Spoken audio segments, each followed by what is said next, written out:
हाँ तो स्टूडेंट्स ये रखिए आपकी एग्जांपल नंबर 6.1 जिसमें वो कह रहा है कि make the root table for the system. तो मैंने आपको इसका प्रीवियस लेक्चर दिया था रूट हॉर्वेज क्राइटेरियन। तो वहाँ से आपने इस मेथड को टोटली तौर पे समझना है, ठीक है। उसमें मैंने ब्लॉक डायग्राम को सॉल्व करना सिखा भी दिया था।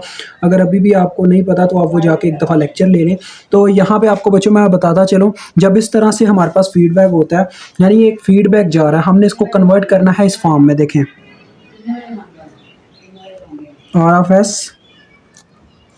यानी ये जो बीच में फीडबैक है EFS की फॉर्म में, वो हमने ख़त्म करना है। यहाँ से हमारे पास इक्वेशन बस इस फॉर्म में रह जानी चाहिए, यानी सिर्फ इक्वेशन एक फॉर्म में रह जानी चाहिए और यहाँ पे CFS आ रहा हो, ठीक है जी। तो ये हम फाइंड आउट करेंगे। देखें कैसे फाइंड आउट करते हैं। हमारे पास बच्चों ये फार्मूला होता है जो मैंने आपको प्रीवियस में बताया था, TFS इज़ इक्वल टू, यानी इसके अंदर जो ट्रांसफ़र फंक्शन लिखा जाता है वो बराबर होता है GFS, यानी कि जो आपका यहाँ पे GFS यानी कि आपका जो गेन लिखी होती है, divided by 1 plus GFS HFS। बच्चों ये उस वक्त यहाँ पे सेंटर में प्लस होता है जब यहाँ पे माइनस हो। अब यहाँ पे माइनस था, सॉरी ये मैंने मेंशन नहीं किया। ये उस वक्त यहाँ पे सेंटर में प्लस होगा जब यहाँ पे माइनस होगा, यानी यहाँ इस साइन के उल्टा साइन यहाँ पे सेंटर में आया करेगा। और GFS ये हमारा, यहाँ पे हमारे पास HFS की जगह 1 है, यानी कि ये देखो डायरेक्ट वायर कनेक्ट है, यानी कि यहाँ पे 1 यूनिट फीडबैक आ रहा है, ठीक है। जब यूनिटी फीडबैक होता है तो HFS की वैल्यू 1 है, ठीक है जी। तो अदरवाइज़ यहाँ पे HFS की जगह हमारे पास कुछ और होता तो हम उसका फीडबैक चेक करते, ठीक है। तो यहाँ पे 1 आ जाएगा, तो फार्मूला क्या आ जाएगा, transfer function is equal to GFS over 1 plus GFS, ठीक है। तो आपके सामने ये हमारे पास GFS है बच्चों, इसको पहले सॉल्व करके सिंप्लीफाई करते हैं। इसके बटे में जो चीज़ है देखो S+2 इंटू, अब देखें पहले मैं बच्चों इन दोनों को मल्टीप्लाई करने लगा तो ये क्या आ जाएगा मेरे पास, S पहले मल्टीप्लाई होगा तो ये आ जाएगा S स्क्वायर प्लस 5S। फिर ये 3 मल्टीप्लाई होना स्टार्ट होगा तो यहाँ पे आ जाएगा 3S प्लस 15, ठीक है बच्चों। तो देखो बच्चों इसको अब हम सिंप्लीफाई करते जाएंगे। अब हमारे पास ये क्या आ जाएगा, नेक्स्ट देखो S+2 into S square plus 8S plus 15। अब ये जब मल्टीप्लाई होंगे तो फिर क्या आ जाएगा, देखो S मल्टीप्लाई वही आ गया S cube plus 8S square plus 15S plus, अब ये 2 मल्टीप्लाई होना स्टार्ट होगा, 2S स्क्वायर आ गया प्लस 16S प्लस 30। ये मेरे पास फॉर्म आ गई। तो देखो बच्चों GFS आपके पास एट द लास्ट क्या आ जाएगा, देखें ये ट्रांसफर फंक्शन लिखा हुआ है, GFS आपके पास यानी कि आ रहा है। देखें इसको सिंप्लीफाई कर देता हूँ, यानी कि प्लस माइनस कर देता हूँ, जो बनता है देखो ये आ जाएगा 10S square S square plus 10S का स्क्वायर बन रहा है ना।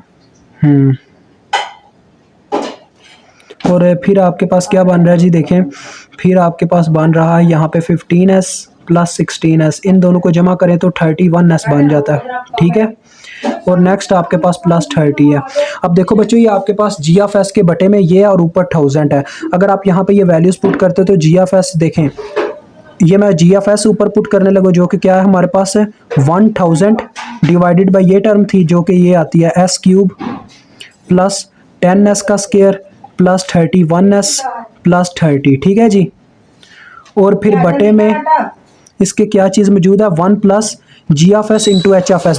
GFS की क्या वैल्यू है बच्चों आपके पास 1000 divided by S cube plus 10S का स्क्वायर प्लस 31S प्लस 30।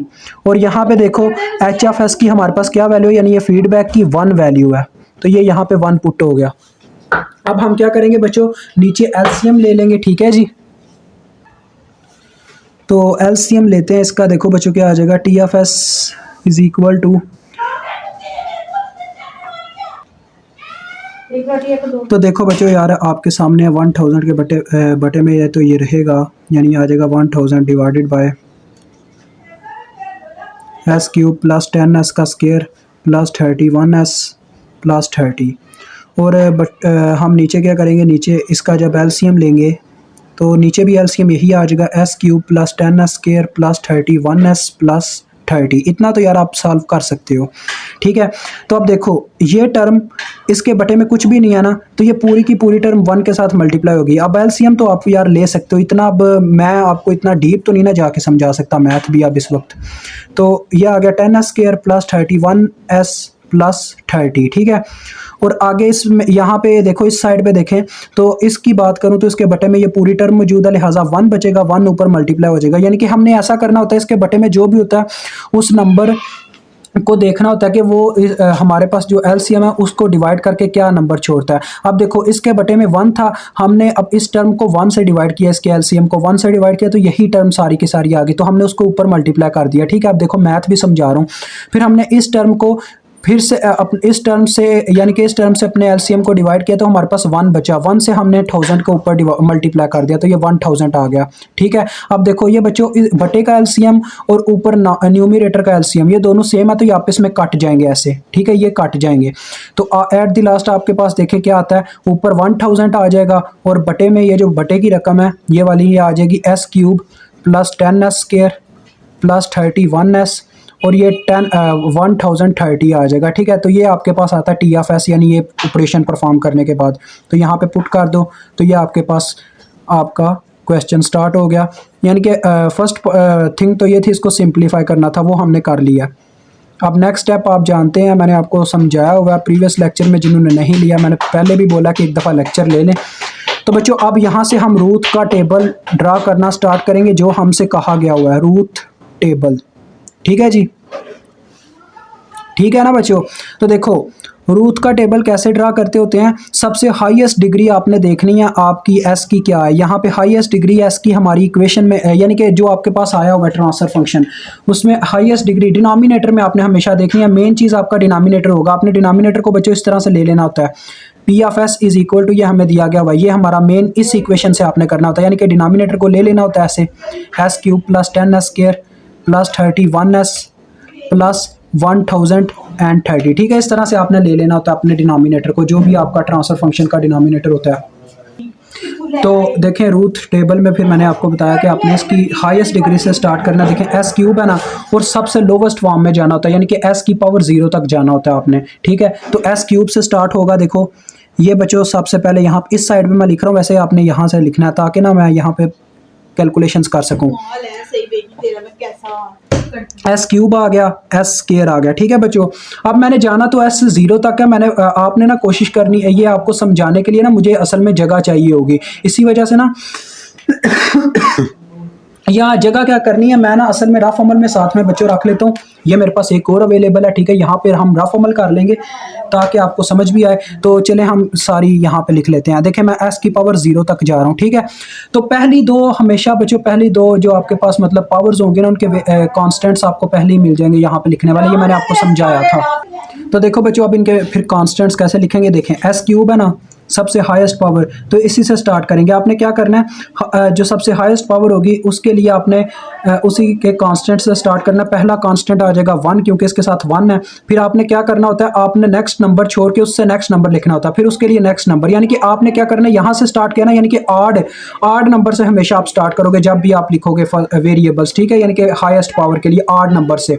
तो आपने आड नंबर से मतलब कि यार कहने का मतलब यह आड नंबर्स लिखना है, यानी कि देखो पहला नंबर, फिर तीसरा नंबर, फिर 5वां नंबर, फिर 7वां नंबर दूसरे के लिए, यानी कि जो दूसरी आपके पास होगी, यानी कि कह लो बच्चों हाईएस्ट पावर के बाद वाली जो पावर होगी उसके लिए आप इवन नंबर्स के कांस्टेंट लिखोगे, ठीक है। तो देखो मेरे पास यहाँ पे हाईएस्ट पावर की बात करो ना, हाईएस्ट पावर के लिए मैंने क्या बोला आपको कि आड जो आपके पास नंबर्स होंगे वो वाले आपने लिखना है। देखें यहाँ पे आड नंबर एक तो ये बनता है पहला, फिर तीसरा, फिर 5वां बनना था, लेकिन यहाँ पे बस पहला और तीसरा ही है, तो मैं वो लिख लेता हूँ। देखो पहले के साथ यानी कि 1 है ना, फिर 31 है, तो यहाँ पे 31 लिख दूंगा। फिर मैंने क्या बोला, हाईएस्ट के बाद जो उससे बाद वाली पावर होगी उसके लिए आप क्या करोगे, इवन नंबर लिख लोगे, यानी कि ये छोड़ दिया मैंने, इवन बनता है 10, तो ये 10 आ गया। फिर मैं क्या करूंगा, ये तीसरा नंबर है इसको छोड़ दूंगा, ये वाला लिखूंगा 1030। अगर नेक्स्ट नंबर होता ना बच्चों, तो नेक्स्ट नंबर बनना था 5वां नंबर, 5वें नंबर को मैंने छोड़ के, क्योंकि वो आड होता 6वें नंबर की कांस्टेंट को लिखता, ठीक है। कांस्टेंट लिखने होते हैं उनके साथ वाले, समझ में आ गई ना, इस तरह से लिख के रख लेने हैं। अब देखो अब ये तो आपने लिख लिया, नेक्स्ट आप कैसे फाइंड आउट करोगे s1 और s0 के वेरिएबल्स। देखें अब मैं S1 का ये वाला वेरिएबल बच्चों, ये देखो ये फर्स्ट कॉलम है ना, तो मैंने आपको बताया था बच्चों, ये देखो ये वाला नंबर फर्स्ट कॉलम का नंबर है ना, तो आपने पता क्या करना है, ये बच्चों हमेशा फर्स्ट कॉलम तो फिक्स होगा आपके फार्मूले में, जो फार्मूला मैं इस्तेमाल करने वाला हूँ, ठीक है, फर्स्ट कॉलम हमेशा फिक्स होगा।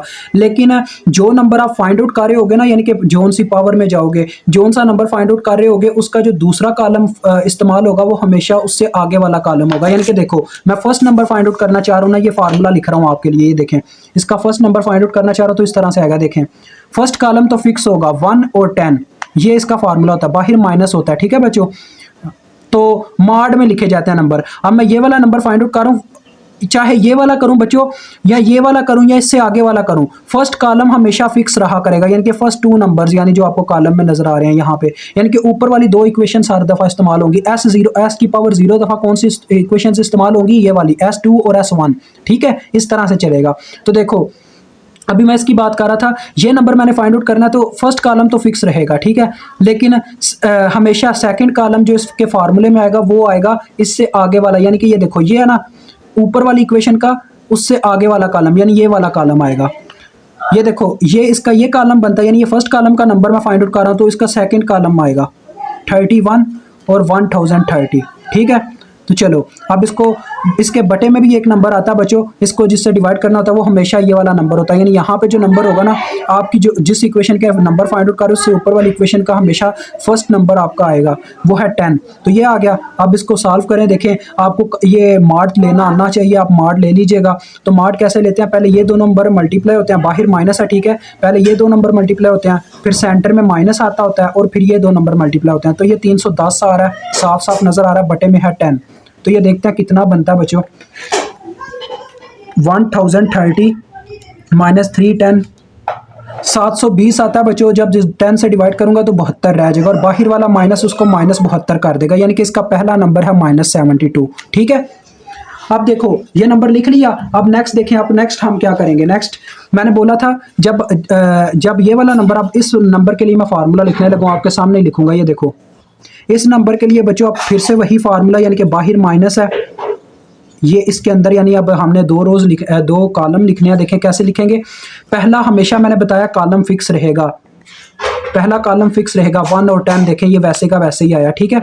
अब इस नंबर को फाइंड आउट करना है, तो मुझे इसके ऊपर वाला कॉलम नहीं अब यहाँ पे लिखना, मैंने इससे अगले कॉलम को लिखना है, यानी कि ऊपर वाली 2 रोज में से अगला उसका कॉलम लिखना है। आप देखो जो ऊपर वाली 2 रोज है उनका अगला कॉलम 0 0 है, यानी कि है ही नहीं, तो इसका मतलब वहां पे उनकी वैल्यू 0 0 है एलिमेंट्स की, तो लिहाजा यहाँ पे आ जाएगा 0 0, ठीक है बच्चों।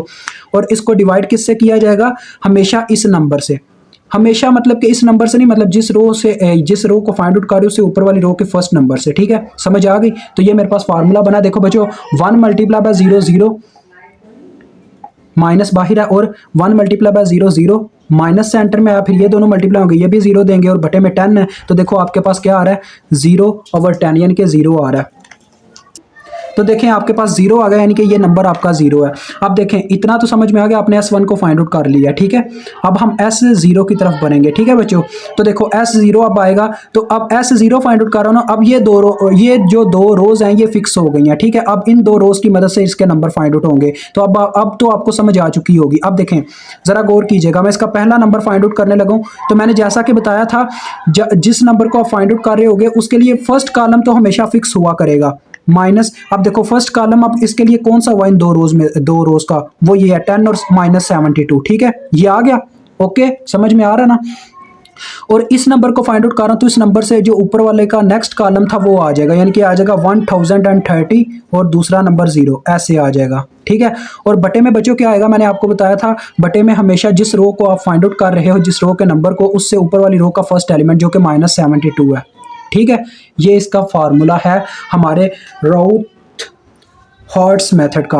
तो अब इसको सॉल्व करेंगे। अब आपको पता है ये कैसे होता है, ये पहले 2 नंबर मल्टीप्लाई होंगे, तो ये तो 0 आ रहा है, और फिर ये दोनों मल्टीप्लाई होने हैं, सेंटर में माइनस होता है, तो ये दोनों मल्टीप्लाई होते हैं, तो कितना आता है ये हम चेक करते हैं। देखो बच्चों इनको मैं ना मैं इनको मल्टीप्लाई नहीं करवाता, अभी इसी तरह से लिख देता हूँ। देखो -72 इंटू 1030, ठीक है, मैंने इस तरह से इनको लिख दिया एज इट एज, और बटे में है -72, क्योंकि वो बाद में कैंसिल आउट हो जाना, इस वजह से देखो ये जीरो वैसे ही खत्म हो गया, क्योंकि जीरो में से कुछ भी माइनस करो आंसर तो वही आएगा जो यहाँ पे होगा। तो लिहाजा ये देखो ये वाला माइनस जो है बच्चों इस माइनस से कट जाएगा, ठीक है, ये वाला माइनस इस माइनस से कट जाएगा, माइनस माइनस प्लस हो जाएगा, और ये देखो ये ऐसे आ रहा है -72 और इंटू 1030 और बटे में है -72। तो देखो ये दोनों काट गए और आंसर आ रहा है 1030, यानी इसका पहला नंबर जो है वो है 1030। अब हम नेक्स्ट नंबर जब फाइंड आउट करना चाहेंगे ये वाला, तो फिर क्या होगा बच्चों, देखो ये नंबर अब मैं फाइंड आउट करना चाह रहा हूँ, तो फार्मूले में आपके पास पता क्या आएगा, देखें बाहर माइनस, ठीक है। तो फर्स्ट मैंने बोला था ये जिस रो को आप फाइंड आउट करो उसकी ऊपर वाली दो रो फिक्स हैं, तो उसका फर्स्ट कॉलम तो एज इट एज ही आएगा, फर्स्ट कॉलम ही रहेगा हमेशा, ठीक है। अब इस नंबर को फाइंड आउट करना चाहते हो तो इससे अगले यानी कि इससे अगले ऊपर वाले कॉलम के मैं दो एलिमेंट लूंगा। तो देखो यहाँ पे देखो ये वाला मैं नंबर फाइंड आउट करना चाह रहा हूँ, इससे आगे वाला कॉलम जो है वो यहाँ पे 0 0 है, मतलब एग्जिस्ट ही नहीं करता, तो डेट्स वाई यहाँ पे ये 0 0 अब आ जाएगा, ठीक है।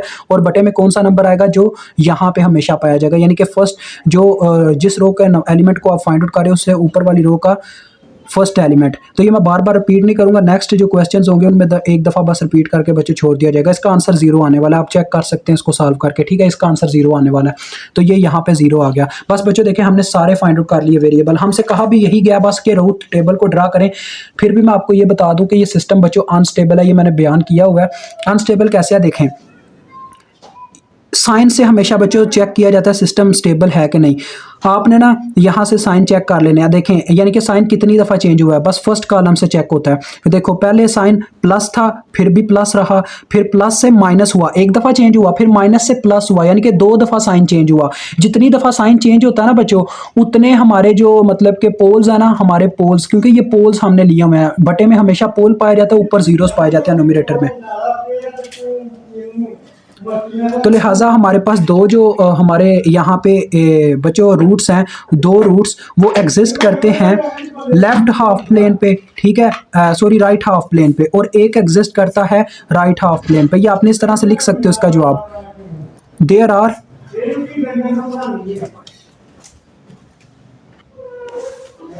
आर टू रूट्स, यानी जितनी दफ़ा साइन चेंज हुआ उतने रूट्स एग्जिस्ट करेंगे हमेशा बच्चों at right half plane, R H right half plane, R H P से इसको प्रेजेंट करते हैं, ठीक है बच्चों, ये पी है, and 1 root at left half plane. अब ये मुझे कैसे बच्चों पता चला, देखें मैंने आपको ये सिस्टम भी अनस्टेबल है, क्योंकि अगर एक दफ़ा भी साइन चेंज हो जाए आपका सिस्टम अनस्टेबल होता है। ये देखो ये जो 2 रूट्स है ना, ये राइट हाफ प्लेन का, ये मेरा कहने का मतलब है ये इस तरह से आपके मतलब वो जो आपके पास शेप थी, यहाँ पे सिग्मा का एक्सिस था एक्स एक्सिस पे, ये वाई का एक्सिस था। हमारा ये हाफ प्लेन है, ये हाफ प्लेन को यानी वाई जो है ना हमारा, ये हाफ प्लेन को यहाँ पे क्या कर रहा है, प्रेजेंट कर रहा है। ये होता है जे और साथ में ओमेगा होता है, ठीक है, जे ओमेगा के बराबर होता है। ये हमारे पास जो दो वैल्यूज़ आई हैं, मैंने बताया जितनी दफ़ा चेंज होगा, जितनी दफ़ा हमारा साइन चेंज होगा, उतनी वैल्यूज़ आपकी एग्जिस्ट करती होंगी राइट साइड पे, ठीक है, यानी कि राइट हाफ प्लेन के राइट साइड पे। देखो ये हाफ प्लेन है ना, इसके राइट साइड पे दो वैल्यूज कहीं एग्जिस्ट करते हैं, कहीं भी एग्जिस्ट करते हैं। ये आपने ड्रा करके नहीं दिखाना, आपने बस एक लाइन लिखनी है यहाँ पे जो लिख दिया आपने। तो यहाँ पे एस की पावर क्यूब थी ना, तो टोटल 3 रूट बनते थे, जिनमें से 2 यहाँ पे हो गए, इसका मतलब एक रूट यहाँ पे एग्जिस्ट करता होगा। आपका सिस्टम अनस्टेबल है, क्योंकि अगर एक रूट भी बच्चों इस साइड पे चला गया ना आपका राइट हाफ प्लेन पे, यानी कि राइट हाफ प्लेन की साइड पे, तो लिहाजा आपका जो सिस्टम होगा वो क्या होगा, वो अनस्टेबल होगा। तो यहाँ पे आपका ये क्वेश्चन दी एंड होता है। मुझे उम्मीद है आपको समझ आ गई होगी। अभी तक के लिए इतना ही। खुदा हाफिज़।